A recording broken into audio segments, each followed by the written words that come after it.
Krungu ra suaraku. Ya krungu. Gak apa lah. Gak apa-apa. Oke. Ya. Selamat berjumpa lagi di channel Dodo Polah dengan podcast biasa saja.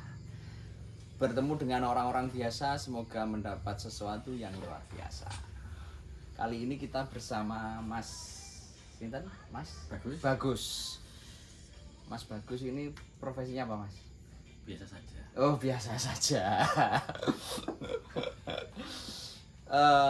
Di Black Box Minibar ini Mas Bagus datang tadi bawa satu produk menarik.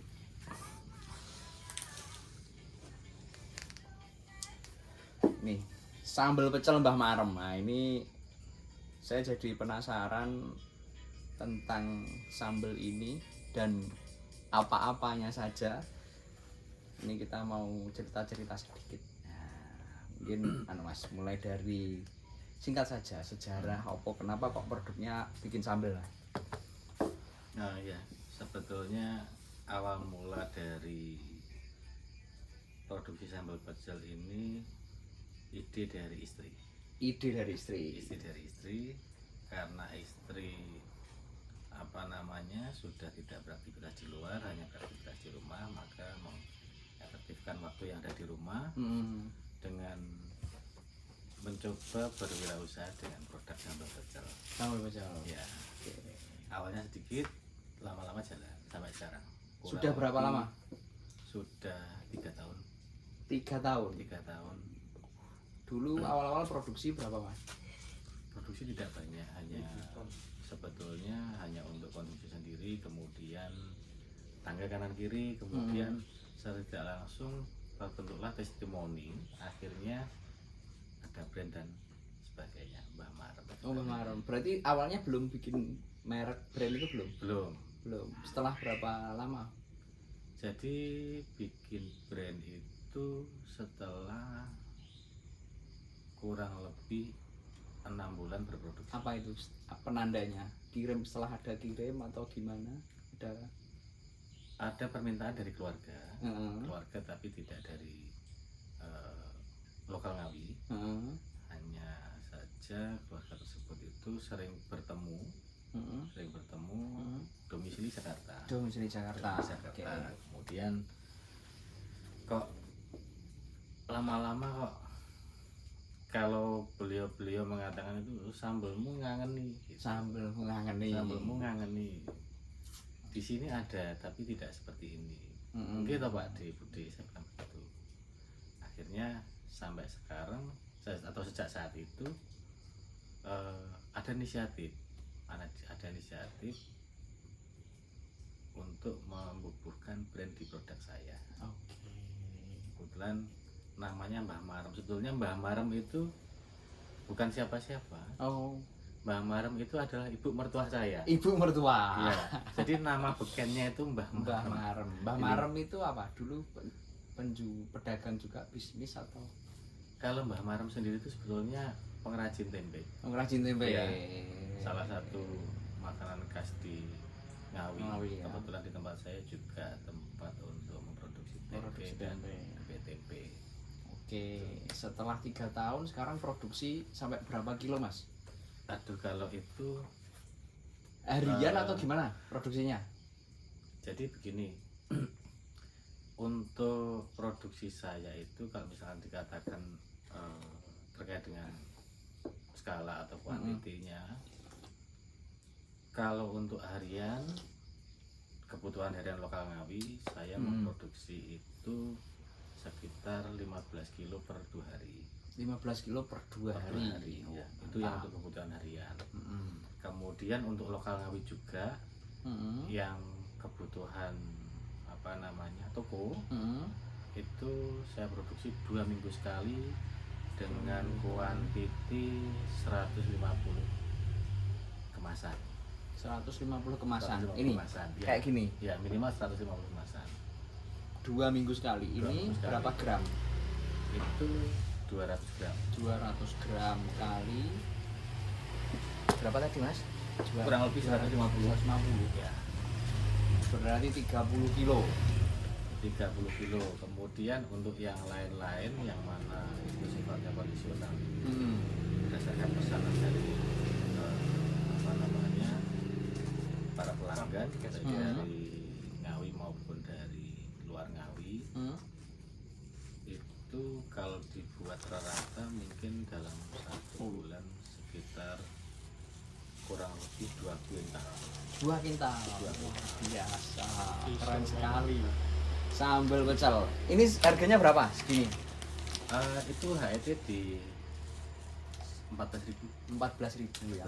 Di pusat oleh-oleh. Ya betul. Kontrolnya gimana Mas? Maksudnya kalau ternyata dijual lebih tinggi, Sebetulnya resiko terkait dengan kejual atau tidaknya kan ada di mereka. Catatan 14.000 untuk amannya. Misal nanti mereka jual di atas itu dan mereka ternyata tidak bisa menjual dengan harga yang mereka kendaki, maka itu ada di mereka. biasanya titip atau beli putus? Ada yang beli titip, ada yang beli putus juga, tergantung kesepakatan di awal. Bagi jenengan lebih menarik mana? Lebih menarik beli putus lah ya. Yang lebih menarik bagi saya adalah menyamankan pelanggan. Oh, menyamankan pelanggan. Betul. Oke, mantap. Menyamankan pelanggan. Idealis. Ini berarti kirim-kirim juga luar kota, luar kota pulau. ya, luar pulau ya, Aman gitu kemasannya. aman. Ini kuat berapa lama Mas? Kalau untuk kemasan ini selama tidak dibuka 3 bulan. 3 bulan. 3 bulan, bahkan bisa lebih.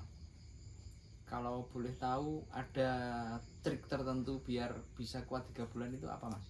Sebetulnya tergantung pada perlakuan ya, perlakuan mulai dari bahan sampai pada teknik pengemasan.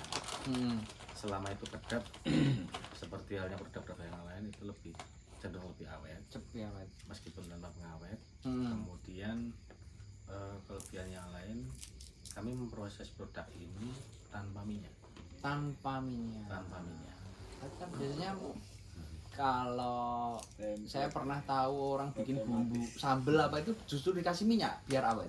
Kalau ini justru enggak ya? Justru tanpa minyak, Tanpa karena minyak, dari kacang itu sendiri salah satu bahan pokok adalah kacang. Nah, kemudian dari kacang sendiri itu sudah mengandung minyak. Oh iya. Mana dari kacang itu ada minyaknya. Ya minyaknya. Itu awet jadinya. Awet, betul. Paling jauh kirim kemana Mas? Finlandia. Finlandia. Orang Indonesia di sana Iya, atau? betul. Oh, orang Indonesia di sana. Orang Indonesia di sana. Itu dia user atau reseller? Awalnya user. Awalnya user. Kemudian saya menjalani waktu jadilah reseller. Reseller. Godok. Rutin juga Mas itu kirim ke Finlandia. Alhamdulillah rutin. Alhamdulillah. Rutin. Meskipun kuantitinya naik turun tapi apa namanya Ada aja. bisa. ada aja gitu. Biasanya kirim pakai apa? Kalau ke sana. Paling cepat malah justru pakai pos. Pos paling cepat. Paling cepat pakai pos. Berapa Mas biayanya per kilo? Untuk biayanya itu ditanggung pembeli. Jadi apa namanya, sebelum mereka menerima barangnya, mereka sudah mentransferkan dulu ongkirnya. Biaya gede. Ketika barang sudah sampai, baru nilai dari sambalnya dikirimkan. Itu memang regulasi dari Finlandia atau inisiatif? Itu perjanjian kami sebetulnya. Oh, Perjanjian kami. perjanjian sendiri. Enggak, maksudnya ini kan pengen tahu ini biaya kirim ke Finlandia itu per kilo berapa sih ngirim? Kebetulan untuk yang Finlandia itu istri saya yang ngirim. Oh, Cuma dari pengalaman istri saya selama mengirimkan ke beberapa tempat itu malah justru yang paling murah pos. Ini bukan iklan ya. Tidak apa-apa. Tapi memang tak mention apa namanya, pos. dari ketepatan kemudian perlakuan produk sampai ke tempat itu terjaga. Iya, tidak ada kerusakan, tidak ada review dan sebagainya. Oke, aman terus ya. Aman. Berarti dia affiliate sudah. Selain Finlandia, ke luar negeri mana yang kirim? Ke Jepang. Jepang. Ya, Jepang ini banyak TKI nih Mas, ya, di sana. banyak sekali TKI. Banyak sekali TKI. Cuman untuk Jepang itu ada 2 varian yang mana satu Jualan varian TikTok. itu mungkin sama Jualan dengan kan pada dia harus umumnya nyoba. gitu. Ya, Terus beli dulu. pada umumnya kemudian yang lain itu karena kan selera daripada Jepang itu sangat tidak suka Lah dong ini sih. Tidak suka pedas. tidak suka pedas. Oke. Maka kami Hanya kuning. ketika Jualan. menerima pesanan sudah tidak kaget. Oh, Jadi iya. satu apa namanya yang Oh, sesuai berarti dengan ini standarnya, kemudian yang lain itu sesuai Tapi dengan bisa jadi request dia yaitu yang dikirimi sama tidak pedas. Cenderung manis. sama bakule. Kalau di Jepang ada yang itu dijual gini kering atau ada yang jual nasi pecel gitu misalnya. Setahu saya dijual dalam bentuk kemasan kering. Kering ya? Kering. Ada yang jual nasi pecel ya di sini. Iya. Di luar negeri pernah tahu ada yang jual dalam bentuk sambal ini. bumbu Ada. pecel. Ada, saya pernah lihat itu di beberapa media elektronik itu kemasannya Mungkin ada yang dia berupa habis. standing pot dan segala macam, cuman rata itu mudah rusak juga kemasannya. Mudah rusak karena rentan tertusuk dan sebagainya. Oh jadi kirim ke sana kemasannya juga gini? Ya, Oh nggak ada perlakuan khusus untuk luar negeri gimana gitu? ada. Tapi kan nanti lewat apa namanya karantina di scan tuh sama aja kelihatan. iya. Wrap-nya itu ya. Ya. Maksudnya kemasannya juga ini gitu, nggak dikemas bentuk lain atau? Ada boxnya. Box kardus Itu kemasan kirim, kemasan jualnya maksudnya sama. sama ya. Sama. Sambal pecel Mbah Marem berawal dari ide sederhana. Sekarang sudah sampai Jepang, Finlandia dan rutin. Di sana ada resellernya. Teman-teman TKI yang di negara sana jangan khawatir kalau kangen suasana merasakan vibe sambal di tanah kelahirannya sudah ada. Ini Instagramnya ada ini mas ya? Istri Atau saya. Instagramnya istrinya. Iya. Apa mas istrinya? Nah nanti saya tulis di sini. Ya nanti saya tulis Instagramnya sambal pecel Mbah Marem, nanti bisa dihubungi pesan ke sana. Oke.